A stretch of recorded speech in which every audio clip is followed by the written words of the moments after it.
안녕하세요, 홍씨입니다. 소나타 페이스리프트 D 엣지가 드디어 출시가 됐습니다. 구형 대비 최소 173만원에서 최대 304만원, 평균 인상폭은 224만원이 됩니다. 이번 신형 소나타가 디자인도 예뻐지고 옵션도 많이 추가됐다지만 조금 부담스러운 가격대가 되어버린 것 같은데요. 그래서 오늘은 신형 소나타 페이스리프트를 어떻게 사야 합리적일지 알려드리겠습니다. 먼저 이번 소나타는 D 엣지를 출시하면서 트림 체계의 변경이 있었습니다. 기존의 모던, 프리미엄 플러스, 인스퍼레이션을 프리미엄, 익스클루시브, 인스퍼레이션으로 바뀌었는데요. 요거는 인스퍼레이션을 제외하면 그랜저의 트림 체계와 동일한 명칭입니다. 모던이 삭제되고 프리미엄으로 시작을 한다는 것, 가격 인상폭과 와닿는 부분인데요. 그래서 소나타 D 엣지의 시작 가격인 프리미엄은 2,787만 원입니다. 와, 정말 우려하던 일이 벌어졌습니다. 중간 트림인 익스클루시브는 3,168만 원으로 책정이 되었고요. 최고 트림인 인스퍼레이션은 3,530만 원으로 여기서 완벽한 풀옵션을 만들면 무려 3,800만 원이 됩니다. 요거를 2019 초기형과 비교해보면 시작 트림에서는 441만 원, 중간 트림에선 576만 원, 최고 트림은 241만 원이 오르면서 이번 페이스 리프트까지 오른 가격이 됩니다. 야, 진짜 이 소나타 시작 가격이 2,800만 원이라니 정말 힘드네요. 아무튼 소나타 페이스리프트를 K5와 비교해보면 평균 409만 원의 차이가 납니다. K5는 2020에서 2023으로 연식 변경이 되었을 때 평균 82만 원이 인상이 되었는데요. 아무리 페이스리프트와 연식 변경 차이라고 하지만 이 정도면 사실 소나타에 비해 거의 동결 수준이라고 볼 수 있을 것 같습니다. 소나타와 K5가 400만 원의 차이가 난다. 즉, K5로 넘어가는 분들도 굉장히 많으실 것 같은데요. 여기서 잠시 K5 페이스리프트 소식을 전해드리자면 소나타는 2019년도 상반기, K5는 2019년도 하반기에 출시가 됐기 때문에 K5 페이스리프트는 아마 올해 하반기 중에 나오지 않을까 예상이 되는데요. 소나타가 고급형 담당이 된 만큼 K5는 보급형을 담당한다고 가정하면 디자인은 다듬기 수준, 옵션도 소나타보다는 반급 정도 낮춰서 구성이 될 것 같습니다. K5 페이스리프트 소식도 곧 업데이트 해드릴게요. 자, 그래서 소나타 페이스리프트 어떻게 사야 되냐?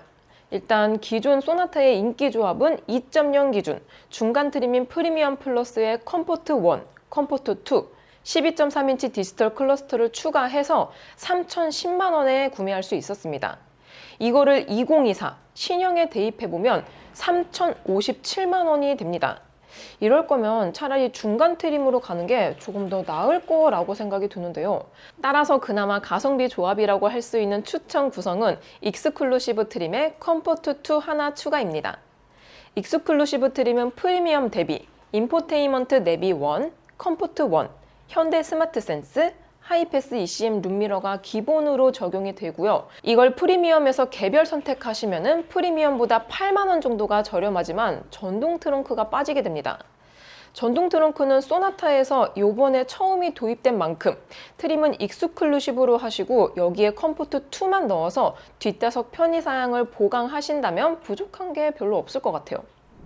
아무튼 소나타가 가격이 정말 많이 올랐습니다.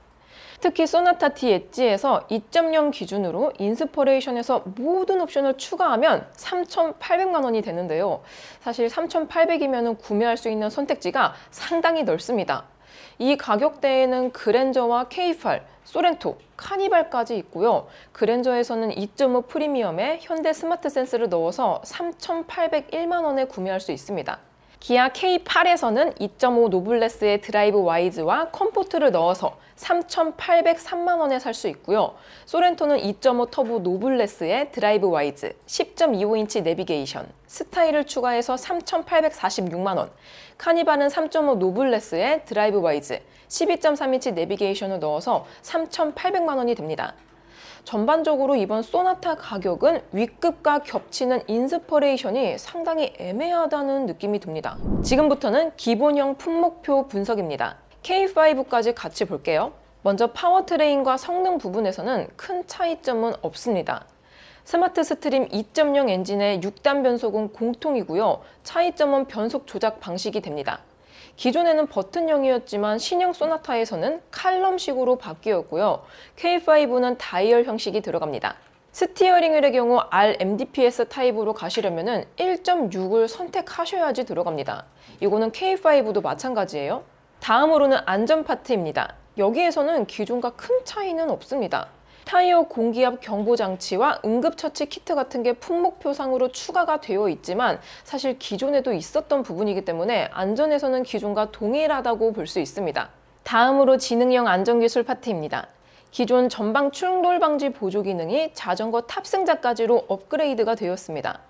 그리고 지능형 속도 제한 보조도 추가가 되었고요. 진동 경고 스티어링 휠의 경우 K5에는 없습니다. 안전과 지능형 안전까지만 보면 신형 소나타가 K5 대비로 살짝 나은 것 같아 보이는데요. 이제 외관과 내장 부분입니다. 먼저 외관 디자인을 보면 대부분이 디자인 변경 사항이 됩니다. 어느 게 더 낫다라고 볼 수는 없는데요. 이중접합 차음 글라스의 경우도 셋 다 동일한 수준이고요. 대신 소나타의 리어램프 방향지시 등은 LED가 들어갑니다. 그리고 휀다 LED 방향지시 등도 이 현대기아에서는 제네시스급에만 들어갔던 사양입니다. 그만큼 내부적으로 소나타를 상급으로 보고 있다는 것 같습니다. 내장면에서는 12.3인치 디스플레이가 기본화가 되었고요. 기존에는 위트림인 프리미엄 플러스에서 10.25인치가 들어갔습니다. K5는 중간 트림인 프레스티지에서 8인치가 들어가고요. 그 외에는 전부 디자인 사항입니다. 다음으로 시트는 운전석 전동 시트가 기본화가 되었습니다. 여기에 시트백 포켓도 추가가 되었고요. 요거는 좀 잘 된 것 같습니다. 그리고 편의 장비 면에서는 기본부터 버튼식과 원격 시동, 스마트 트렁크가 유지되면서 K5보다 우위가 되고요. 그 외에는 K5와 명칭만 다르고 동일한 수준입니다. 근데 후방만 지원됐던 주차거리 경고는 전방까지 확대가 되었어요.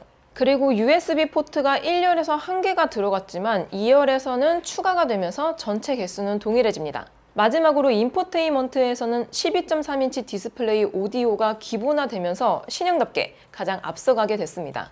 그래서 종합적으로 보면 성능과 안전에서는 비슷하지만 지능형 안전과 외관, 내장, 시트, 편의, 인포테인먼트에서는 K5 대비 소나타가 앞서가게 되었습니다.